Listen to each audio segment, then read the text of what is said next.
Hello, everybody, and welcome to this week's edition of Greet the Week. I'm Jan Moray, and I have here my co-host, Mona Duncan. And Mona is going to be leading the discussion today. The topic for today is stress or boredom. She has a quote from Viktor Frankl that says, "Boredom is the basis of more mental health problems than stress." So what were you thinking, Mona? Well, I always like to look at things and, how if this is what it does mean, I like to flip it over and see what it does not mean.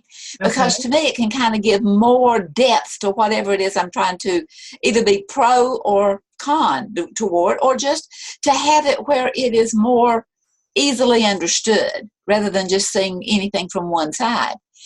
And so whenever I was reading that in his book, Search for Significance, and I thought, wow, that's kind of interesting, because we are stressed, and what are our responses whenever we're stressed?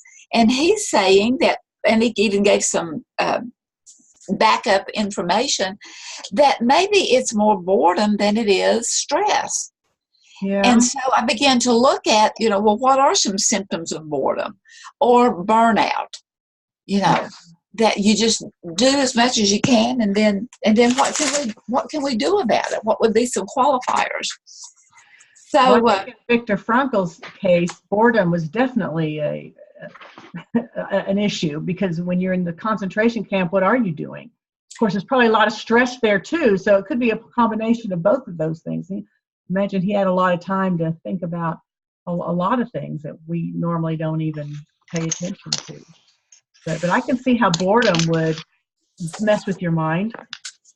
Yeah.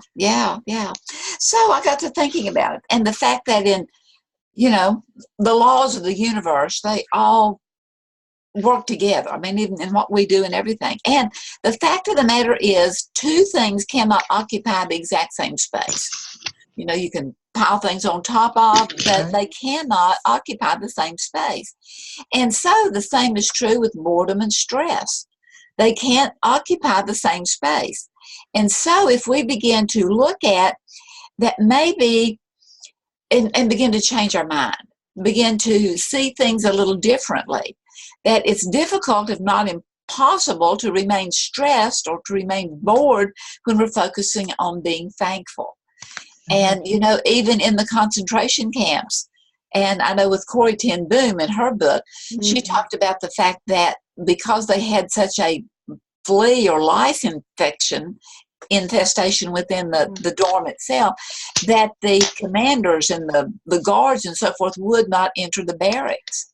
And they found that as a means of being thankful, because they were not coming, they weren't beaten, they weren't, because of that flea infestation. And I mean, that really takes a soul. That really takes maturity. That really takes wisdom to begin to look at wisdom for an infestation of fleas or lice. Right. But just goes to show you can often find something positive about just about anything that's going wrong in your life. Yes, all we have to do is look for it and be open to it and to receive it. So if we begin, we're kind of frustrated or stressed because of an inept coworker, if we can begin to see how some of their positive attitudes, we can begin to have a little change. And that disgruntled mate, if we can be, a little bit more appreciative of the things they do again and again, without being asked, all that kind of stuff, how that can change our moods. Whether it is, either or, if it's the stress because we're doing too much, or the boredom from not doing enough. And then, that child that is climbing the walls or whatever, how that our viewpoint and our stress level can be buoyed by the fact of being thankful that this child in its innocence. I was at the grocery store yesterday, stopped by to pick up bananas, and this little boy came running over and he grabbed 2 bananas and he took them back to his mom. And I mean, he was quite energetic. Mm-hmm. And the mom was just as calm and just as, patient as could be. And I mentioned something to her about, I appreciated her patience with his, and not being frustrated, Right. whether Right. she was internally or not, she was handling it beautiful, and I commended her for that. And what a delightful little kid he was, and she seemed to appreciate that. Yeah, I bet she did. Yeah. But One of the just things that I think about is when somebody does something that is annoying to me, I think about that when this person is no longer around and no longer able to, just no longer living, that I will probably miss those things that used to annoy me. Because those are the things that you would remind them about. Oh, I know how this person would have responded in this situation, and it normally would have annoyed me, but wow, I miss that person. And so it's just another way to look at things, to see, is this, yeah, it's annoying me now, but is it something I might miss later on? It makes them who they are. It does indeed. It does indeed. So I thought, whether it's stress or whether it's boredom, just maybe some things that we could talk about that would help us to overcome, and Right. to get back into an even keel where it's not all negative or all anything. But doing less does not necessarily relieve the stress, nor does it necessarily relieve the boredom, because sometimes we just need to have a little change of pace. Yeah. It's not what we do necessarily as much as it is how we do it, the attitude with which we do it, whether it's the work or whether it's the getting over the tired. And the problem is not so much within, it just goes back to the attitude. It doesn't take long for a minimum amount of energy to become a maximum amount of energy whenever we're willing to do it. And we begin to say, hey, wait, yeah. Maybe if I put a little bit more energy into hitting that pickleball. Yeah. Or doing feel that. Proud of myself for doing it, right? Right. And so sometimes we are stressed or burned out or bored because we take on too much for the wrong reasons. Mm-hmm. We're saying, yeah, I can do that, I can do that, I can do that, I will do that.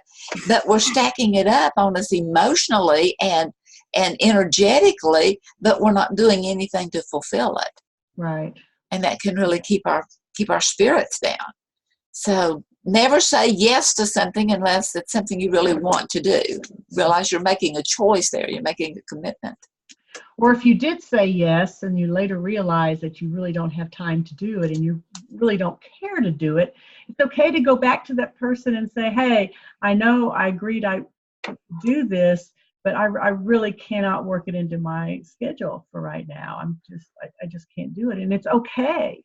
You don't have to feel bad about that. It's okay to do that. Yeah. I think sometimes we beat ourselves up because we think that we're going to disappoint this other person, and it's like, well, what about you? Yeah. Tim the Toolman Taylor, back this trolley up. Kind of backtrack and re-talk and rethink. Mm-hmm. And it's also realizing that your worth and value as a human being is not dependent upon what you do. Right. Now, it has a lot to do with what we do. It does. We're not discarding it. It's just that it's not all that dependent upon it. I think it's what we do and how we do it. That has a lot to do with it. How is just as important as the what. Has a lot to do with it. The thing of it is everyone always has their perception, and we could have the most pure intent and it could be misread. Or we could also have I was speaking with someone the other day, and they were talking about those people, Mm-hmm. and I said, and I made a comment, and I intuited that it was not well received. Uh-huh. And I made the comment to them. I said, I need to say something. I need you to hear this. I said, I hear you're talking about those people, and I hear your frustration, and I hear that what you are telling me is a fact as far as it's been reported and as far as you know and so forth, that you're telling me what is an actual fact. And I'm having with myself, whenever I hear it, I'm hearing it as coming across not just relating information and facts, but that there's a little bit of venom with it. Mm. And that's real off-putting to me, because I'm hearing what you're saying is the fact, but I'm also hearing it with a sadness. With the sadness that the person that is doing that kind of thing is so blind, is so in illusion, is so whatever, but it doesn't devalue their value as a human being. And so as we can see those facts, whatever they are, what they appear to be from our point of view, and we can kind of tease through it and still look at the humanity of the person that's kicking the dog or not. Mm-hmm. Well, even calling it to her attention is probably going to have her think about it a little bit more. Yeah. Next time, because sometimes you just end up doing things because you see other people doing the same thing, and you respect that person, and so you just kind of mimic what they're saying and what they're doing without really thinking it through. But then if somebody stops you and questions you, it gives you the opportunity to go back and say, okay, what does that really mean? What am I really supporting here? Right. And then, of course, we can come back with the argument that everybody does that, and that's true, but not everyone's aware of it. And once we become aware of it, we can make an adjustment. Yeah. We cannot change anyone else, and that we can begin to change ourselves. Yes. Begin to change ourselves. But realizing that doing, having, accumulating, amassing can never fill up that bottomless pit of who am I. Mm-hmm. And so it's being okay with who we are. And because we're all enough. We are enough. We are. We are. We're whole and complete. And the more we can receive that and accept it, then if there's anything in there, any schism, it can be corrected. Our bodies are made to heal. They can self-correct. And a lot of it has to do with the thoughts we think and so forth. And making everything we do to realize that I am making this choice.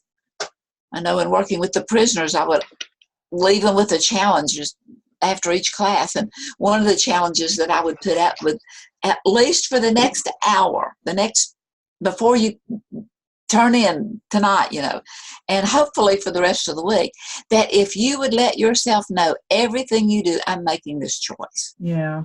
Well, I made the choice to say that curse word. I made the choice to whatever. I'm making that choice. And then that's going to give you your power back. Yeah.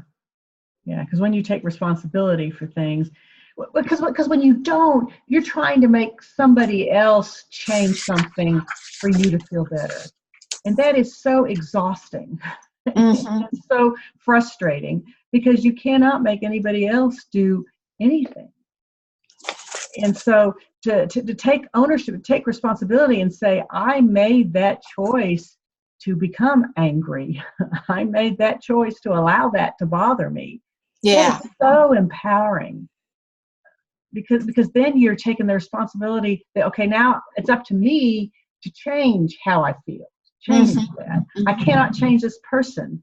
I don't like what he said, what he did, whatever it is, but I cannot change that person. I can only change me, and I can choose just to ignore him. I can change not to be around him. Right. Whether it's born in, married in, worked in, whatever, neighbors moved in, there are those that we just have to get along. And I have a Sunday school teacher one time. Well, she taught my daughter's. She was my daughter's Sunday school teacher. She was, just a little kid herself. And that teacher, I just loved her dearly. And she would always say, the kids would be doing this or doing that. And she'd kind of look at them and shake her head. And she'd say, you just got to love them. You just got to love them. And you know what? I began to embrace that. You do. We do. I do have to love you. because it's going to keep me happier. And it's not a selfish thing. It's a giving thing. But we cannot ever give out of an empty basket. And if I don't have love for you and your errors, how can I help you ever correct that error? Or just, just send it out. Not that we have to have any conversation or anything like that. I'm just going to send it in because we're energetic beings, and let it be received energetically that you're loved, you belong, and yeah, you just got to love them. You do. You do. And then realizing that whether we are looking at being bored or whether we are looking at being stressed, that if we are in the habit of exaggerating things, we are adding to our own problem. I got a million things to do. Well, no, you do not. Get real. You may have 10 and they may be heavy and they may be time consuming. But if you're just weighing that down, it's weighing you down and it's keeping you stressed or it's keeping you bored because, there's so many things I could do, but I just don't want to do it because I don't have the energy to do it. And sometimes when you start knocking those things off your list, you realize that they really don't take as much time as you were dreading it to take. And you have this list of 10 things you want to do today, and it's like, oh my God, I'm never going to get all this stuff done. But once you start knocking them off, it's like, well, that wasn't so hard, that wasn't so hard. And then you get a new enthusiasm, new energy to keep going because you feel good about the ones you did complete. And so, okay, so what else can I do? And the thing of this, even if you don't get everything on your list done, you feel accomplished because you did complete something. Right. Yeah. I did something instead of spending all day commiserating about how I've got all these things to do and no time to do it. Well, then what did you do? Well, I didn't do anything. Right. Or going from one thing to another. Bouncing back and forth. Yeah. Rather than putting all of your energy into whatever it is you're choosing to put your energy into. Mona, I kind of gather over the last few months that you work a lot in the prisons. Is that? Yes. As you probably know, I really love Sudoku.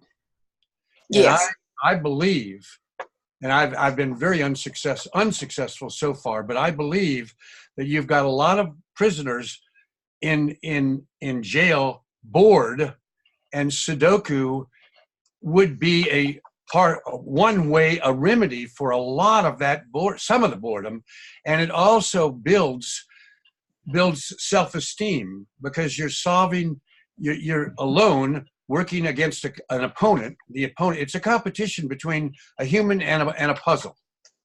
So you're solving that puzzle or not, but usually you are.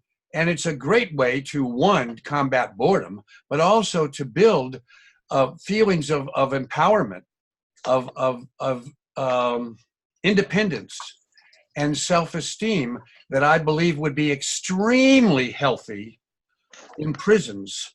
And I love the opportunity to teach prisoners how to do it. I've tried a couple of times here in California and have not gone anywhere. And if you ask prisoners, do you want to learn this? They'll all say no. Of course. Sure. They don't know what it is. They think it's math. They don't like math. They'll always say no. But give me 20 minutes and I can show them how to do it. And then some of them they'll fall in love with it. And some of them, I guarantee, will do 5 or 10 puzzles a day. Yeah. But they'll all say no immediately. Nah. It just takes, it gets rejected immediately by people that don't know what it is. But once you understand what it is, it if nothing else, it's a remedy for boredom. But it's it could be a lot more than that. Yeah. And sometimes we won't try anything new because we think I can't do it. Right. Exactly. Or sometimes, we get that we're so stressed or we're bored because of that nagging feeling that, well, whatever I do, it doesn't really matter. Mm-hmm. Yeah. Well, and you never know what matters. You never know what will be. I teach it to second graders and they can do it.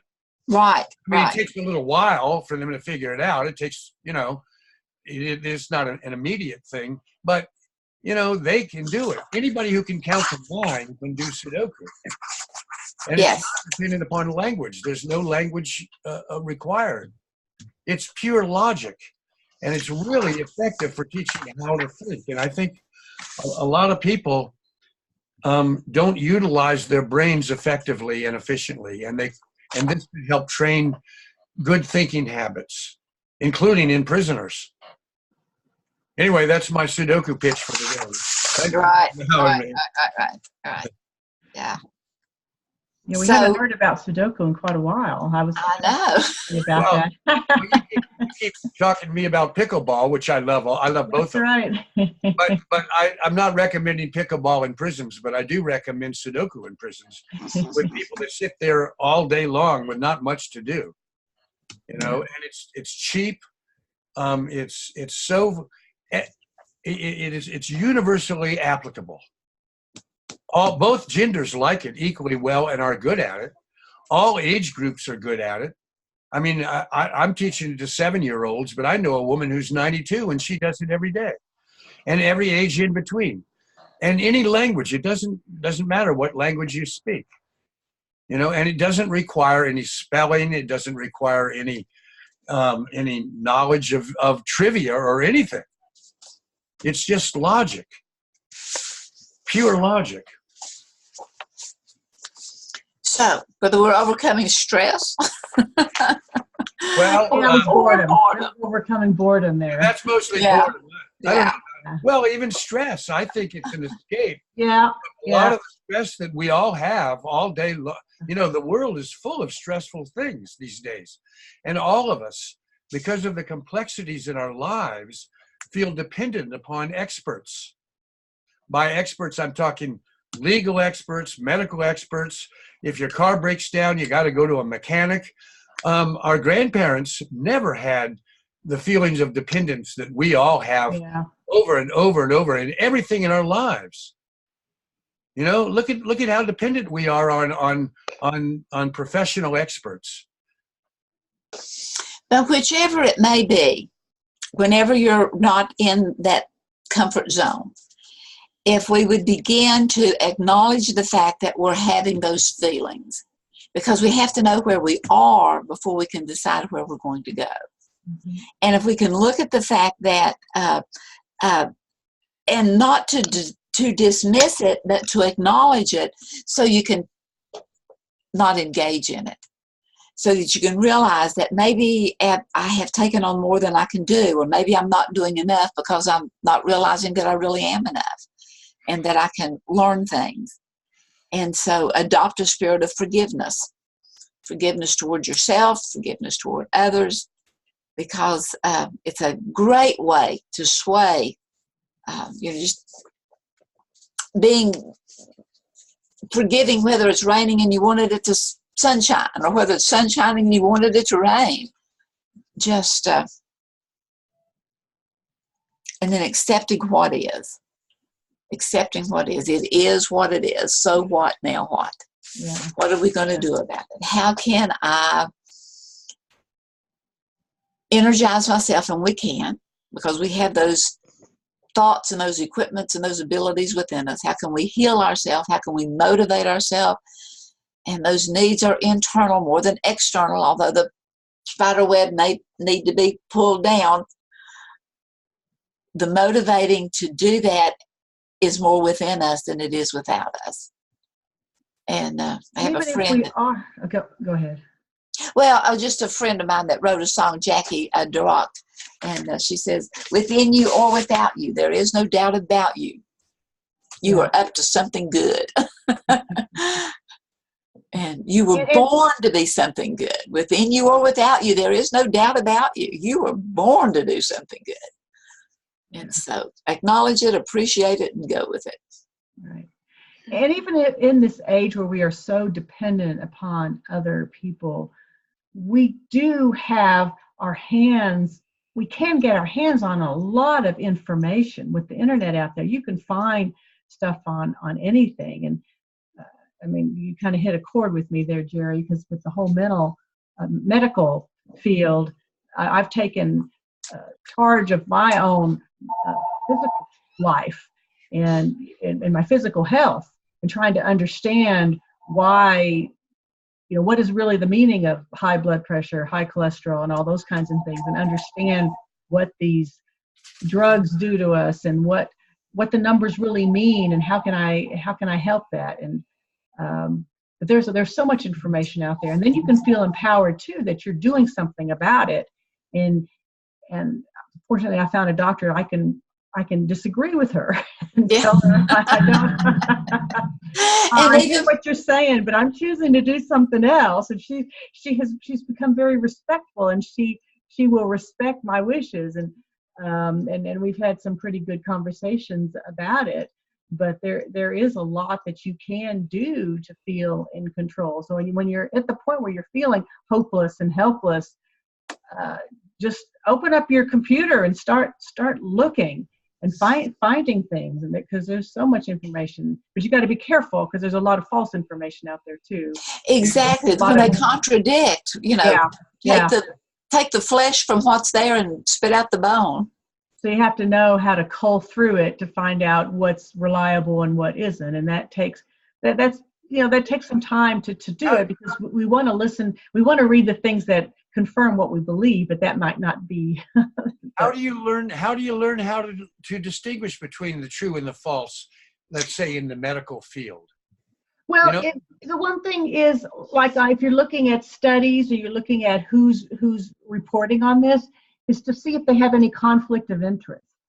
Because if it's somebody who works for the dairy industry, of course they're going to promote dairy products. And if somebody can have a way to gain out of getting you to believe what they're saying, you have to really question and find out how true is it. It's better to try to find because there are organizations out there that do cull through that information, and you just have to find one that you trust and start looking at that stuff. And then I so believe that we know more than we know that we know. Yeah. And so take that information, put it in through your wisdom heart, and really listen to it and let it dissect and come back to you with what would be best for you.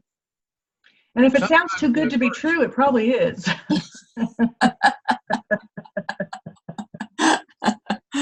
Yeah. But always be a little skeptical about it. Yeah. If you look at the medical profession today, it is so evolved since our grandparents' time, let's say 100 years ago. 100 years ago, a doctor dealt with the entire human body. Now, there's, 15 or 20 different specialties, where there's an eye doctor and an ear doctor and a toe doctor and a kidney doctor and, all these different specialties. And it's become so evolved and so complex that it's really hard to keep up with it. And then when you add to that a bunch of quacks, who are dispensing a lot of falsehoods, because, as you say, conflict of interest, they're making money off of opioids or whatever it is they're making the money off of. Oh my God, I'm only talking to medical professional. Same thing with the legal profession, same thing with politics, same thing with cars and everything else. It's just overwhelming sometimes. It is. It goes back to let the buyer beware. I mean, you have to become an informed consumer. You can't just believe everything. And that's what, for me, I try to find people that I trust, because they have a good track record. And I follow them, because it is so confusing. And you're right with all these specialists. Each specialist is just treating their particular area, but you need to they're all tied together. Your eyes are tied to your kidney in some way. And so what's good for one may not be good for the other. And so you have to look at the big picture. Mm-hmm. Yeah, I know it's hard. It's really hard. Actually, everything has a trade-off. Yeah. Yes. And everything you put in your body is either going to, help heal or not. Right. Yeah. Yeah. Every coin has two sides, right? Yeah. So it's being judicious and kind of proving to ourselves, because that information is there. It will let us know either through pain or pleasure It may be there, but you don't know which is true and which is false sometimes too. And you'll stumble a little bit. You'll go down one path and find things that you find out eventually that's going down the wrong path, and then it's like, okay, let me backtrack here and do a little more research and figure out where I'm going to go next. But Yeah, but I don't want to spend my keep you life from getting bored. I don't want to spend my life in the library trying to research all this stuff. I'm too busy with other stuff, you know. Well, then you find somebody you can trust and you can believe. You find Yeah. some group to follow. Have you got groups that you follow? You can I follow. do. Would you mind sending me the names of a couple of these things I can follow that are trustworthy? I can certainly do that. And with regard to health, physical health. Well, yeah, that, but just about anything. I don't, the stuff that you read on the internet. How do you know what's true and what's false? You run it through your own system. Yeah. You run it through your own system. Yeah, my own system. I don't have a system. Well, then you develop a system. Well, how do you develop a system? Come on. I just don't. I'm not an expert at a lot of these. Yeah. Well, you know what an expert is? A drip under pressure. An X, expresses something that's unknown, and spurt is what happens with water whenever it's under pressure. An expert is an unknown drip under pressure. Oh, well. Hey, you two are experts on something, I guess. Yeah, sure. Well, we're out of time for today, so thanks everyone for joining, and for those of you who are doing this, and we'll be back again next week with another edition of Grief the Week. And I've recommended you to my brother, so maybe he'll be tuning in sometime. Okay, great. All right. Okay, thanks.